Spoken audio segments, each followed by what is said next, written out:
Hello everyone, welcome to the pharmacy India. So आज इस video में हम बात करने वाले हैं प्रोडक्शन ऑफ एंजाइम में the last two remaining enzyme. और वो कौन से एंजाइम है? First one is your protease और second one is your penicillinase. हम जानेंगे प्रोटीएज आखिरकार क्या होता है और किस तरह से इसको प्रोडक्शन किया जाता है और क्या क्या होती है इसकी एप्लीकेशन। साथ ही में हम देखेंगे पेनिसिलिनेज के बारे में भी। तो चलिए वीडियो को स्टार्ट करते हैं और सबसे पहले बात करते हैं प्रोटीएज के बारे में। आखिरकार प्रोटीएज, देखिए प्रोटियोलिटिक एंजाइम भी हम इसको कह सकते हैं। यहाँ पर अगर मैं कह सकता हूं कि ये मेनली ये उस क्लास से बिलोंग करता है जो कि हाइड्रोलाइज करते हैं पेप्टाइड बॉन्ड्स को, और इसको हम प्रोटियोलिटिक एंजाइम भी बोलते हैं।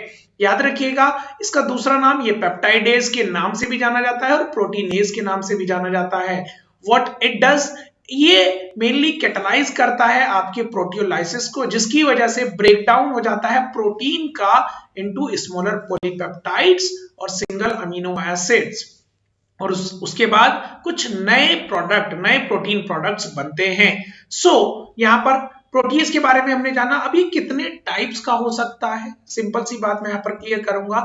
ये सोर्स टाइप, मैं सिंपल सी बात करूंगा, सोर्स के अकॉर्डिंग इसको क्लासिफाई किया गया। जैसे कि प्लांट प्रोटीज, प्लांट से प्रोटीज मिलने वाला वो होता है पेपेन, ब्रोमिलिन, ठीक है। Second is your animal proteases, वो हमें मिलता है पेनक्रियाटिक, पेप्सिन, ट्रिप्सिन और रेनिन। माइक्रोबियल प्रोटीज कौन सा होता है? Bacteria, fungi, viral. मतलब माइक्रोबियल प्रोटीज हमें बैक्टीरिया, फंजाई, वायरल से मिलता है। उसी के साथ साथ मैं यहाँ पर बात करूंगा साइट ऑफ एक्शन टाइप। यहाँ पर बोला गया according to their site of action type. जो एक्सोपेप्टाइडेज है वो हमारा कहां पर एक्ट करता है? Near a terminal of polypeptide chain. मतलब साइट बता दी, नियर अ टर्मिनल, टर्मिनल पर एक्ट करेगा, टर्मिनल के पास पर। वहीं पर एंडो जो पेप्टाइडेज है वो कहां पर? इंटरनली एक्ट करेगा, मतलब साइट बता दी कि कहां पर एक्ट करेगा। यहां पर साइट ऑफ एक्शन के अकॉर्डिंग भी इसको क्लासिफाई किया गया। साथ ही में third one is your on the basis of pH, pH के बेसिस पर। First one is your acid protease, second one is your neutral protease, third one is your basis और एल्कलाइन प्रोटीज। यहां पर on the basis of pH भी divide किया गया। Now moving on to the on the basis of their mechanism of action. Mechanism of action मतलब किस तरह से वो काम करता है, उस पर भी डिवाइड किया गया। कौन सा है और क्या है? पहला है serine protease, second one is your thiol protease, and third one is your metalloprotease, and fourth one is your acid protease। and mainly यहाँ पर on the basis of their mechanism of action यहाँ पर चार तरह से divide किया गया। अब यहाँ पर हम करते हैं बात प्रोडक्शन की कि आखिरकार प्रोटीज को कैसे बनाया जाता है। जैसा कि ऑलरेडी हम सब एंजाइम में बात कर चुके हैं प्रीवियस वीडियो में। सबसे पहले कॉमन स्टेप होगा हमारा सिलेक्शन, दूसरा होगा medium preparation, third one is your production, fourth one is recovery and purification. चलिए अब सबसे पहले सिलेक्शन में बात करेंगे। सिलेक्शन में जो हमारा बैक्टीरिया होगा, हम बैसिलस सबटिलिस और बैसिलस एमाइलो लिक्विफेशियंस हम यूज करेंगे। वहीं पर फंजाई क्लास में एस्परगिलस नाइजर और एस्परगिलस फ्लेवस और एस्परगिलस फ्यूमिगेटस हम यूज करेंगे फॉर द सिलेक्शन। सिलेक्शन किस बिहाफ पर करेंगे? अच्छी प्रोडक्टिविटी हो, प्रोडक्टिविटी अच्छी हो, लेस टाइम में, कम समय में, लेस टाइम में प्रोडक्टिविटी अच्छी हो ना। उसी के बाद है अब हमारा मीडिया प्रिपरेशन कि आखिरकार जिसमें आपको प्रोड्यूस करना है तो उस मीडिया को कैसे बनाओगे, क्या क्या कंपोनेंट्स रहेंगे। सबसे पहले यहां पर मैं बात करता हूं that the type of protease depend on the composition of the medium। मतलब आपको किस तरह का प्रोटीज चाहिए उस पर डिपेंड करता है। अगर मैं इस चीज को बोलूं, हमें किस तरह की चाय पीनी है, फीकी पीनी है, मीठी पीनी है, तो उस पर हमारा डिवाइड करेगा, उस पर हम डिपेंड करेंगे कि हमें चीनी कितनी डालनी है। तो उसी तरीके से हमें किस तरह का प्रोटीज चाहिए, उसी के अकॉर्डिंग हम कंपोजिशन बनाएंगे मीडियम की। Next point is your mainly bacillus N RRLB 3411 when grown on a grain medium for neutral proteases, and when culture on a fish meal enzocellulose medium for alkaline proteases. मतलब देखिए bacillus NRRLB 3411, this is the code of that, ठीक है। Bacteria का एक code होता है। अब ये हम न्यूट्रियल प्रोटीएज हम इस प्रोसेस से ग्रेन मीडियम से बना सकते हैं। वहीं पर अगर हमें एल्कलाइन प्रोटीएज बनाना है तो एंजोसेल्यूलोज हमें मीडियम यूज करना होगा। तो यह इस बात से डिपेंड करता है कि हमें किस तरह का मीडियम यूज करना है, किस तरह का प्रोटीएज हमें बनाना है। नाउ इसी में एक्ट करते हैं पेप्टोन और कैसीन, हमारा मेनली प्रोटीएज के प्रोडक्शन को बढ़ाते हैं। जो कार्बन का सोर्स हम इसमें यूज करेंगे मीडियम में, that is molasses, barley, corn, wheat, starch hydrolysis हम यूज करेंगे। वहीं पर प्रोटीन जो है मेनली प्रोटीन में अब हम क्या लेंगे मीडियम में, that is meals of soybean, cotton seeds, peanut, way, corn, steep liquors, east, hydrolysate और सोडियम ग्लूटामेट हम यूज करने वाले हैं। नाउ नेक्स्ट अब हम बात करते हैं प्रोडक्शन की कि आखिरकार प्रोडक्शन कैसे करना है। सो यहां पर अगर मैं बात करूं दोनों तरह का प्रोडक्शन में हम यूज करेंगे क्या क्या, मेनली दोनों मेथड्स हम यूज करेंगे, बैक्टीरिया के लिए भी और फंजाई के लिए भी। बैक्टीरिया के लिए हम यूज करेंगे सबमर्ज्ड फर्मेंटेशन और वहीं पर फंजाई के लिए हम यूज करेंगे सॉलिड स्टेट फर्मेंटेशन। सो अब सबमर्ज्ड फर्मेंटेशन में क्या होता है, देखिए सबमर्ज्ड फर्मेंटेशन में जो हमारे माइक्रो ऑर्गेनिज्म हैं they will be closed in vessels, ठीक है, जिसके अंदर हाई ग्रोथ होगा न्यूट्रिएंट का और हाई कंसंट्रेशन होगा ऑक्सीजन का, मतलब न्यूट्रिएंट भी होगा और ऑक्सीजन भी उसके अंदर अवेलेबल होगा। अब जैसे जैसे माइक्रो ऑर्गेनिज्म हमारे ब्रेक डाउन होंगे सो उसी तरह से न्यूट्रिएंट्स रिलीज होगा and we will get the desired enzyme in solution. मतलब माइक्रो ऑर्गेनिज्म का ब्रेक डाउन होने पे हमें न्यूट्रिएंट रिलीज हो रहा है तो उसी तरीके से हमें एंजाइम भी सॉल्यूशन में मिल जाएगा जिस तरह से हमें चाहिए। वहीं पर सॉलिड स्टेट फर्मेंटेशन की बात करें, solid state fermentation that it involves the cultivation of microorganisms on a solid substance such as grains, wheat bran, sugar, beet pulp, wheat and corn flour। तो यहां पर सॉलिड स्टेट फर्मेंटेशन और submerge में I hope आपको difference clear हो गया है। Now moving on to the next production में अब कौन सा फैक्टर आखिरकार अफेक्ट करता है हमारे फर्मेंटेशन को, ये भी हम जान लेते हैं, जैसे कि टेम्परेचर, पीएच या डिसॉल्व्ड O2 हमारा अफेक्ट करेगा। उसी के साथ अगर मैं बात करूं यहां पर next is nature and composition of the medium कि किस तरह का नेचर है उस पर डिपेंड करेगा। वहीं पर अगर मैं बात करूं next is your share rate in fermentation, मतलब कितनी तेजी से उसको एजिटेशन कर रहे हो वो भी हमारा डिपेंड करता है।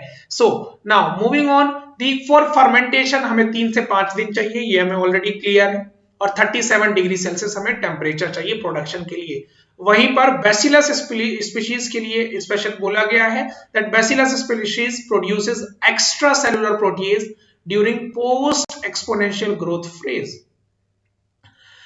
जो बैसिलस स्पीशीज है वो एक्स्ट्रा सेलुलर प्रोटीएज प्रोड्यूस करती है post exponential growth phase. Bacterial growth curve में हमने पढ़ा है वहां पर स्टेशनरी फेज, तो यहां पर मैं पोस्ट एक्सपोनेंशियल की बात हो रही है, और कुछ स्पीशीज हमारा प्रोड्यूस करती हैं एक्सपोनेंशियल ग्रोथ फेज पर। सो आई होप क्लियर है। Now moving on to the production में recovery and purification the last step. अब रिकवरी कैसे करनी है, या तो फिल्ट्रेशन और सेंट्रीफ्यूज करोगे। उसी के बाद हम मेनली जो एक्वस पोर्शन है that is concentrated by evaporation at reduced pressure not less than 40 degree Celsius. Next is alternative recovery procedure, protease can be precipitated, मतलब इसके अलावा दूसरा है कि प्रोटीएज को हम प्रेसिपिटेट कर दें एक्वस सॉल्यूशन ऐड करके, जैसे कि कोल्ड एसीटोन या इथेनॉल या आइसोप्रोपेनॉल और या अमोनियम सल्फेट, इससे हमारा प्रेसिपिटेट हो जाएगा। वहीं पर प्रेसिपिटेशन के बाद हम ड्राई करेंगे और हमें वैक्यूम ड्राई के बाद हमारा प्रोडक्ट हमें मिल जाएगा। So now the point is clear. Moving on to the application, कहां पर प्रोटीएज हमारा यूज होता है और किया जाता है। डेयरी इंडस्ट्री में यूज किया जाता है चीज प्रिपरेशन में। सेकंड, बेकिंग इंडस्ट्री में यूज किया जाता है जब प्रोटीएज को मिक्स किया जाता है फ्लोर आटे के साथ, सो दे रिड्यूस मिक्सिंग टाइम घट जाता है और जनरेट करता है bread loaf with better texture, एक अच्छे टेक्सचर वाला हमें ब्रेड मिलता है। Third one is your soya sauce production, देखिए सोया सॉस प्रोडक्शन में इंडस्ट्रियल स्केल की अगर मैं बात करूं तो प्रोटीएज और एमाइलेज जो है वो आपका डाइजेशन में यूज होता है of deflated soyabean in better salt brine. Fourth one is your brewing industry to solubilize protein from barley adjuvants, हम ब्रीविंग इंडस्ट्री में भी इसको यूज कर सकते हैं। साथ ही में बात करें फार्मास्यूटिकल की, फार्मास्यूटिकल इंडस्ट्री में प्रोटीज कहां पर यूज किया जाता है? It use to treat wounds, burns, wound treatments that is lymphatic leukemia. Next one is meat tenderization, meat tenderization में हम इसको यूज कर सकते हैं, ठीक है। एक्सोजीनस प्रोटीएज हमारा यूज हो जाता है like as collagenase, aspartic protease, thermolabile protease are being used commercially to improve tenderness of meat. Next is industrial production of aspartame. देखिए इंडस्ट्रियल प्रोडक्शन हमें एस्पार्टेम का अगर बनाना है तो प्रोटीएज की मदद से हम कर सकते हैं। सो एस्पार्टेम हमारा क्या होता है? एस्पार्टेम हमारा एक artificial non carbohydrate zero calorie sweetener होता है।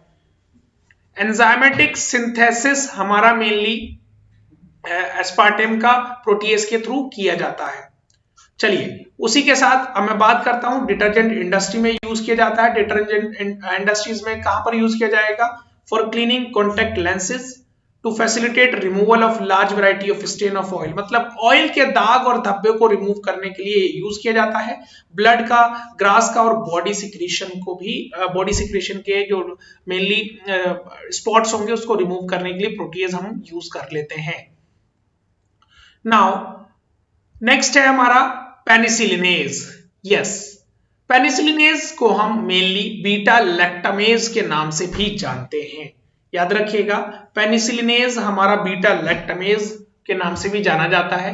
तो ये क्या है? ये सिंपल सी बात है, ये एंजाइम क्या करता है? ये एंजाइम हमारे पेनिसिलिनेज, मेनली पेनिसिलिन की बात करूं, पेनिसिलिन की अगर मैं बात करूं, एंटीबायोटिक पेनिसिलिन, पेनिसिलिन अगर मैं बोलूं जो हमारा स्ट्रक्चर है एंटीबायोटिक पेनिसिलिन का, उसको डिस्ट्रॉय कर देगा और उसके एंटीमाइक्रोबियल एक्शन को हटा देगा। अगर यहां पर आपके सामने है, देखिए दिस इज दी पेनिसिलिन, यहां पर ये पेनिसिलिन, ठीक है। पेनिसिलिन में जो मेनली इसका बीटा लैक्टम, इसीलिए बोला बीटा लैक्टम, इसका बीटा लैक्टम ये क्या करेगा? ये इसको डिस्ट्रॉय कर देगा, इसको डिस्ट्रॉय कर देगा और पेनिसिलिनोइक एसिड बना देगा, ठीक है, याद रखिएगा। सो these enzymes break beta lactam ring, this is the beta lactam ring, ठीक है, and provide resistance to bacteria, bacteria को रेजिस्टेंस प्रोवाइड करा देगा। मतलब मैं सिंपल सी करूंगा रेजिस्टेंस, आप देखिए अगर इस बैक्टीरिया की 5 बार पिटाई कर दी हमने, ठीक है, 5 बार पिटाई, मतलब डेली हम 5 बार पिटाई कर रहे हैं इसकी, ठीक है, डेली कर दी। अब इसकी आदत हो गई, ये रेजिस्ट हो गया, मतलब अगर आप 10 दिन बाद इसको 5 बार पिटाई करोगे तो इसको 5 से कोई फर्क नहीं पड़ेगा, मतलब रेजिस्टेंस क्रिएट हो गया towards beta lactam antibiotic like penicillin, cephalosporin और कार्बापिनम और सेफामाइसिन। नाउ चलिए नेक्स्ट है पेनिसिलिनेज टाइप्स हमारे कौन कौन से होते हैं? पेनिसिलिन एमाइलेज जिसको हम एमाइडेज के नाम से जानते हैं और लैक्टामेज के नाम से जानते हैं, ठीक है। पेनिसिलिन एमाइलेज हमारा मेनली एस्परगिलस पेनिसिलिनम से प्रोड्यूस किया जाता है। वहीं पर जो लैक्टामेज होता है they produced by streptococcus species which attack the lactam ring of penicillin and give penicillinic acid.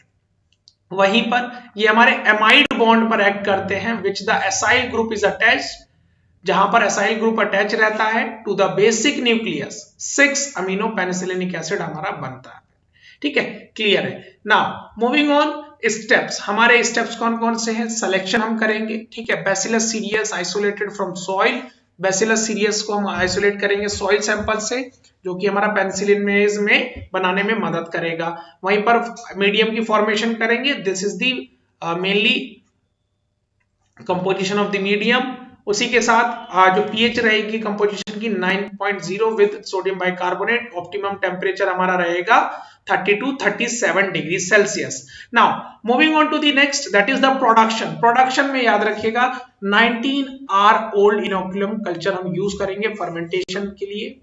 Glucose और ग्लिसरॉल ऐड किया जाएगा, पीएच 9 रखा जाएगा, temperature 30 degree Celsius for 23 hour on rotatory shaker. और बेंजाइल पेनिसिलिन हम as an inducer use करेंगे और 4 से 5 दिन इसमें लगेगा। Next is recovery and purification. अब आखिरकार आप इसको रिकवर कैसे करेंगे, मतलब इसको कलेक्ट कैसे करेंगे। सो सबसे पहले कॉमन है सेंट्रीफ्यूगेशन हम करने वाले हैं। उसी के साथ एट pH 6.5 जो फिल्ट्रेट होगा उसको स्टीयर किया जाएगा इन कोल्ड सिचुएशन 30 मिनट तक 50 gram high flow super gel के साथ में। ठीक है, सुपर जेल वो suspended, then after that super gel जो ये है इसको सस्पेंड किया जाएगा अमोनिया वाटर में with mechanical stirring and elution is carried out in cold for 30 minute, मतलब इल्यूट किया जाएगा, बाहर निकाला जाएगा 30 मिनट के बाद कोल्ड करके, कोल्ड सिचुएशन में। और फिर हम उसके बाद ऐड करेंगे NH4 होल ट्वाइस SO4। उसके बाद हमारा मेनली कुछ टाइनी टाइनी फ्लोक्यूल्स बनेंगे जिसको हम ग्लास फिल्टर से रिमूव करेंगे and after that we will lyophilized for drying. Lyophilize करने के बाद हमें हमारा पेनिसिलिनेज मिल जाएगा। सो ये रहा प्रिपरेशन मेथड। उसी के साथ अब हम बात करते हैं application.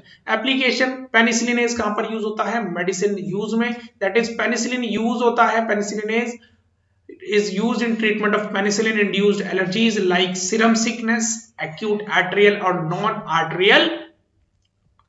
next is analytical use में भी यूज किया जाता है इसको for measuring human prolactin in plasma, मतलब ह्यूमन प्रोलैक्टिन को मेजर करने के लिए प्लाज्मा में हम पेनिसिलिनेज यूज करते हैं।